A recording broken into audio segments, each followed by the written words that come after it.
Преките чуждестранни инвестиции у нас от началото на годината са 605 милиона евро, като едва по-малко от 100 милиона са в сектор строителство. Бранша отчита сериозен спад, като се прогнозира в края на годината понижението да е между 20 и 23 на 100 спрямо предходната година. Нещо, което така нас не обнадеждава, на пазара се появиха нови 440 фирми.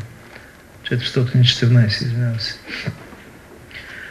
Така че към момента в регистъра има, пак повтарям, 4072 фирми, регистрирани в различните групи, по различни категории строежи, съгласно Закона за строеж на територията.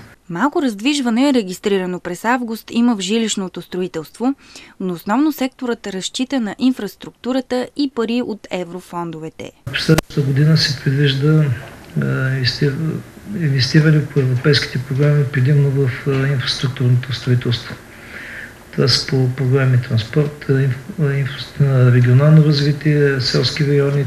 Строителният бизнес у нас е близо до екзистенциалния си минимум, твърдят от бранша, като българските фирми са едни от най-засегнатите в Европейския съюз. Понижението на строителната продукция за България в сравнение с другите е някъде около минус 17,5%.